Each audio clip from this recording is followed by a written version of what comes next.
সবাইকে জানাই সুপ্রভাত। আশা করি আপনারা সকলেই খুব ভালো আছেন। আজ তো বৃহস্পতিবার 15ই আগস্ট। সবাইকে জানাই 15ই আগস্টের অনেক অনেক শুভেচ্ছা। আজকের দিনটা আমাদের সমস্ত ভারতবাসীর কাছে একটা গর্বের দিন এবং গুরুত্বপূর্ণ একটি দিন। আজকের এই দিনটা যেন সকলের খুব আনন্দে, সুখে এবং শান্তিতে কাটে, এটাই কামনা করি। এখন প্রায় 10টা মতো বাজছে। ছেলেকে খাবার খাইয়ে দিয়েছি আর সে এখন দাদুর সাথে পতাকা হাতে বেরোলো বাইরে ঘুরতে। এই দেখুন, সকাল হতে না হতেই চাঙ্গোপাঙ্গগুলো ঠিক দুয়ারের সামনে হাজির হয়ে গেছে। আজ তো 15ই আগস্ট, স্পেশাল একটু কিছু বানাতে হবে, সেই জন্য লাঞ্চে বানাচ্ছি বিরিয়ানি। এখানে নিয়ে নিয়েছি লাল লঙ্কার গুঁড়ো, এটা কালারের, এটা ঝালের, হলুদ, ধনে গুঁড়ো, গরম মশলা গুঁড়ো, বিরিয়ানি মশলা আর নুন। এই মশলাগুলোকে দিয়ে দিলাম। টমেটো কুচিয়ে রেখেছিলাম, সেটাও দিয়ে দিচ্ছি। এখানে আছে টক দই, আদা রসুন পেস্ট,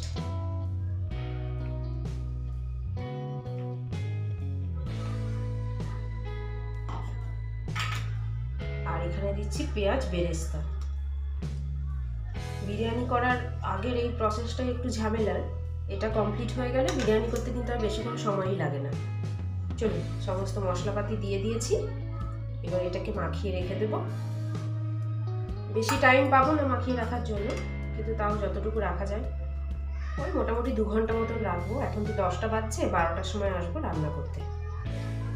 চলুন, এটা হয়ে গেল, মাখিয়ে রেখে দিই।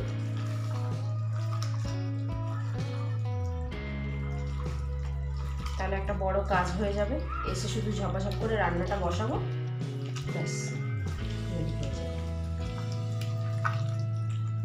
মাখানোটুকুই একটা বড় কাজ থাকে, মাখানো হয়ে গেলে তো রান্না করতে তো আর বেশিক্ষণ সময় লাগে না। হয়ে গেছে, এবার এটাকে ঢেকে রেখে দেব 2 ঘন্টা। বাইরে থেকে বেশ কিছু গলার আওয়াজ অনেকক্ষণ ধরেই কানে ভাসছিল। তো রান্নাঘরে ছিলাম, চিকেনটা মাখিয়ে হাত ধুয়ে বাইরে এলাম, দেখছি এখানে আজকে বৃক্ষরোপণ করা হচ্ছে। কাল বিকেলের দিকে অনেকগুলো জায়গাতে কিন্তু এরকম মাটি খুঁড়ে খুঁড়ে রেখেছিল, কিন্তু তখন বুঝতে পারিনি কি করবে। তো আজ সকালে দেখছি এই রকম সব জায়গাতেই বৃক্ষরোপণ করছে। আজ তো শুভ একটা দিন, সেই কারণেই বোধহয় এই গাছ লাগানোর উদ্যোগটা আজকের দিনের জন্যই হয়তো তোলা ছিল। তাই দেখছি এই বাচ্চারা আর বেশ কিছু মহিলা মিলে অনেক গাছের চারা নিয়ে এসে বিভিন্ন জায়গাতে লাগিয়ে দিচ্ছে। এখন দিন যত যাচ্ছে গরমের তাপমাত্রাও তো ততই বাড়ছে, তাই প্রকৃতিকে প্রাকৃতিকভাবে বাঁচিয়ে রাখার জন্য আমাদের সবাইকেই এই কাজে এগিয়ে আসতে হবে। তাই যে যত বেশি করে পারবেন গাছ লাগাবেন। ঘরে একটা ছোট্ট মতো বক্স আছে, তো শ্রীহানের বাবা সেখানে এখন জাতীয় সঙ্গীতটা বাজাচ্ছে, সাথে ওর বাবা গাইছে। আর শ্রীহান পুরোটা গাইতে পারে না, একটু একটু গাইতে পারে, আর সুরটা মোটামুটি পুরোটাই জানে। তো ওর বাবার সাথে সাথে ও একটু গুনগুন করছে। একবার মনে হলো যে জাতীয় সঙ্গীতটা যদি একটু ব্যাকগ্রাউন্ডে বাজাতে পারতাম তাহলে কিন্তু শুনতে ভীষণ ভালো লাগতো, কিন্তু ওই যে কপিরাইটের একটা সম্ভাবনা থেকে যাবে, সেই কারণেই আর কি সাউন্ডটাকে মিউট করে দিয়েছি। এই স্বাধীনতা দিবস আর প্রজাতন্ত্র দিবস, এই দুটো দিনে চারিধার থেকে দেশাত্মবোধক সমস্ত গানগুলো শুনতে কিন্তু বেশ ভালো লাগে। আর তার সাথে আমাদের দেশের জাতীয় পতাকাটি দেখে গর্বে কিন্তু বুকটা একেবারে ভরে ওঠে। এই দেশকে স্বাধীন করার পেছনে যে সকল মহান মানুষদের আত্মবলিদান রয়েছে তাদেরকে জানাই মন থেকে কুর্নিশ, এবং তাদের সেই কর্মের জন্য আজ আমরা স্বাধীন ভারতবর্ষের স্বাধীন নাগরিক। এখন প্রায় 11টা মতন বাজছে, এলাম এখন জল খাবার খেতে। সকালবেলায় উঠে ভাবছিলাম যে আজকে যদি ব্রেকফাস্টটা বাইরে থেকে আসতো তাহলে ভালোই হতো। তো শ্রীহানের বাবা ডিউটিতে গেছিল, তো আসার পথে ওখান থেকে ইডলি নিয়ে এসছে আর বড়া। আমি ফোন করে বলবো যে কিছু আনার জন্য, তো ওর বাবাই দেখলাম ফোন করে বলছে যে ইডলি নিয়ে যাচ্ছি। তো ভালোই হলো, সকালবেলায় স্বাধীনতা দিবসের দিন সকালের ব্রেকফাস্টটা না বানানো থেকে একটু স্বাধীন ছিলাম। চলে যাবে, নিয়ে নিয়েছি, চাটনি নিয়ে নিলাম, আর এটা সাদা চাটনিটা। সবারই খাওয়া হয়ে গেছে, আমি বাকি আছি। ড্রেসটা পরলো আজকে,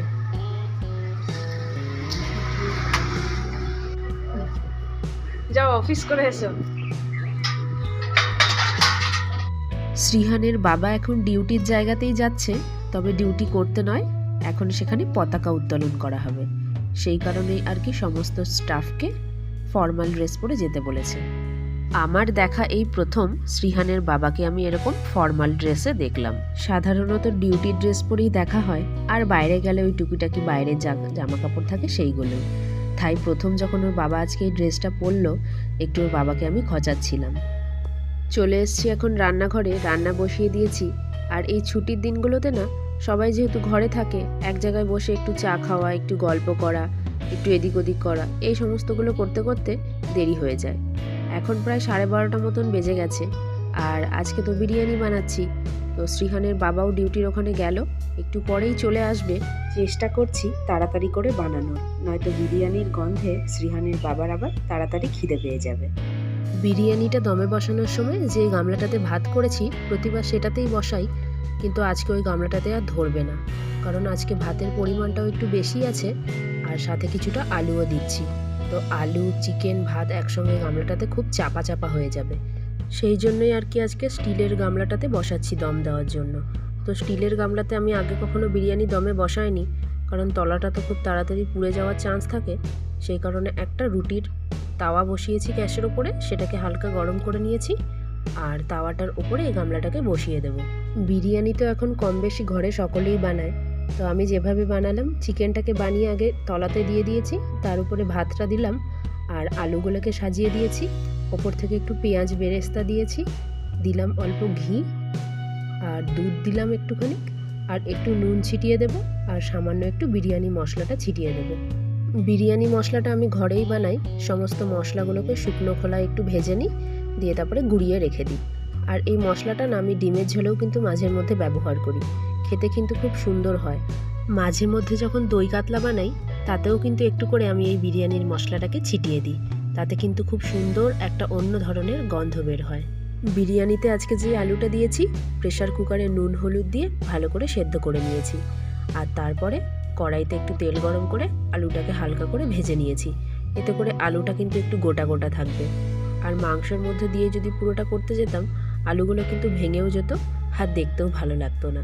সেই কারণে বিরিয়ানিতে আলু দিলে আমি এরকমভাবেই দিই। এই বিরিয়ানিতে কেওড়া জল বা গোলাপ জলের গন্ধটা কিন্তু আমার একদমই ভালো লাগে না, তাই ঘরোয়া পদ্ধতিতে আমি যখন করি সেই সমস্তগুলো কিন্তু কিছুই ব্যবহার করি না।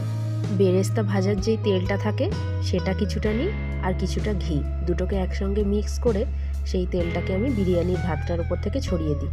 কিন্তু আজকে না একেবারেই খেয়াল ছিল না, তেলটা রাখতে একদমই ভুলে গেছি, সেই কারণে শুধু ঘিটাই আমাকে আজকে দিতে হলো। যত লেয়ার করে বিরিয়ানিটাকে সাজানো হয়, ততই কিন্তু এর টেস্ট দ্বিগুণ হয়ে যায়। চলুন, আজ আমি মাত্র 3টে লেয়ার করেছি, আর এবার আমার তাওয়াটাও গরম হয়ে গেছে। তো সেখানে এখন বিরিয়ানিটা দমে বসিয়ে দেবো, ওই মোটামুটি 10 থেকে 12 মিনিট।